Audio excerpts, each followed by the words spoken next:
आज उत्तर प्रदेश से एक बड़ी खबर आई है। इंडिया टीवी के पॉलिटिकल एडिटर देवेंद्र पाराशर ने जानकारी दी है कि केंद्रीय मंत्री पंकज चौधरी यूपी बीजेपी के नए अध्यक्ष होंगे। हालांकि यूपी बीजेपी के अध्यक्ष चुनाव के लिए लखनऊ में कल नॉमिनेशन फाइल होने हैं। सेंट्रल ऑब्जर्वर के तौर पर पीयूष गोयल और विनोद तावड़े कल लखनऊ जाएंगे। कल नॉमिनेशन फाइल होगा और परसों यानी 14 दिसंबर को फॉर्मली यूपी बीजेपी के नए अध्यक्ष के नाम का ऐलान होगा। लेकिन देवेंद्र पाराशर ने बताया कि नॉमिनेशन और नाम का ऐलान सिर्फ औपचारिकता है, क्योंकि पंकज चौधरी का नाम तय हो गया है। पंकज चौधरी ही यूपी बीजेपी के अगले अध्यक्ष होंगे। पंकज चौधरी फिलहाल नरेंद्र मोदी की सरकार में वित्त राज्य मंत्री हैं। वो यूपी की महाराजगंज सीट से 7 बार लोकसभा सांसद चुने गए हैं। पंकज चौधरी कुर्मी समाज से आते हैं, जो ओबीसी कैटेगरी में आता है। इसकी और डिटेल और कॉन्फर्मेशन के लिए एक बार देवेंद्र पाराशर के पास चलते हैं। देवेंद्र, आपने जो खबर बताई मैंने शेयर की है दर्शकों के साथ में, तो क्या डिटेल्स है आपके पास?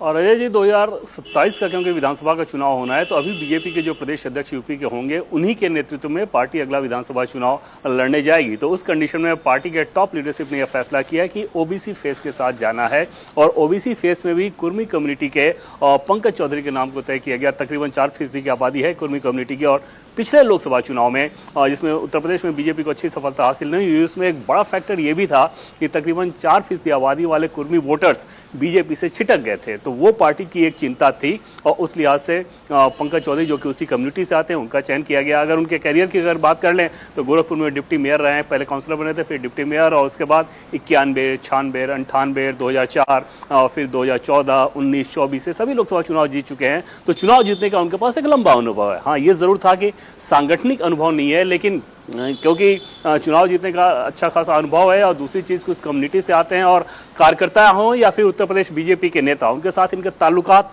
बहुत अच्छे बताए जाते रहे। लोगों के बीच रहते हैं, संसाधन संपन्न हैं, संसाधन के मामले में भी बहुत ज़्यादा खर्च वगैरह करते हैं अपने कंस्टिट्यूंसी में। तो इन सारे फैक्टर्स के आधार पर बीजेपी ने तय किया कि पंकज चौधरी को यूपी बीजेपी की कमान दी जाए और जिसके उनके नेतृत्व में ही अगले विधानसभा चुनाव में जाया जाएगा। इससे पहले BL संतोष ऑलरेडी लखनऊ पहुंच चुके हैं, जो कि बीजेपी के राष्ट्रीय संगठन महामंत्री हैं। मुख्यमंत्री से उनकी मुलाकात हो चुकी है, उनको बताया जा चुका है। तो कल जो नॉमिनेशन होगा रजत जी 1 से 2 बजे के बीच, कल उसके लिए पंकज चौधरी कल सुबह दिल्ली से लखनऊ जाएंगे और 1 से 2 बजे के बीच नामांकन दाखिल होगा, जिसमें तकरीबन 3 सेट नामांकन दाखिल होगा। प्रस्तावक होंगे मुख्यमंत्री, दोनों डिप्टी CM, प्रदेश अध्यक्ष और इसके अलावा पार्टी के कुछ प्रमुख नेता। और उन प्रमुख नेताओं का चयन भी इस लिहाज से किया गया है कि उत्तर प्रदेश का भौगोलिक क्षेत्र के हिसाब से हर क्षेत्र का एक प्रस्तावक जरूर उस रूप में अलग अलग अगर हिस्सों में उसको बांट दे। तो कुल मिलाकर बीजेपी 2027 के विधानसभा चुनाव के लिए फुल फ्लेज गियर अप करती नजर आ रही है, जब ओबीसी कम्युनिटी के अपने चेहरे को अगला प्रदेश अध्यक्ष बनाने जा रही है। उत्तर प्रदेश की राजनीति के लिहाज से बड़ी खबर आपने बताई है, और जो खबर कल होने वाली वो आज आपने बताई। बहुत बहुत शुक्रिया। पंकज चौधरी का नाम चर्चा में तो था, लेकिन कल ही पंकज चौधरी ने कहा था कि उनकी उम्र हो गई है, वो चाहते हैं कि यूपी बीजेपी अध्यक्ष की जिम्मेदारी किसी और को दी जाए। लेकिन जब पार्टी ने तय कर लिया तो पंकज चौधरी ना कैसे कर सकते हैं। और जैसा देवेंद्र पाराशर ने बताया कि बीजेपी ने पंकज चौधरी का नाम यूपी के सामाजिक और जातिगत समीकरणों को ध्यान में रखकर तय किया है।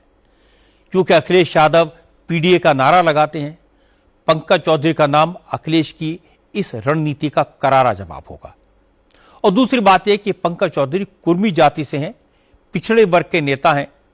पहले कुर्मियों का वोट बीजेपी को मिलता था, लेकिन पिछले लोकसभा और विधानसभा चुनाव में कुर्मी वोटर काफी हद तक बीजेपी से दूर हुआ था। पंकज चौधरी को यूपी बीजेपी का कमान सौंपकर बीजेपी कुर्मी वोटर्स की नाराजगी भी दूर कर सकती है।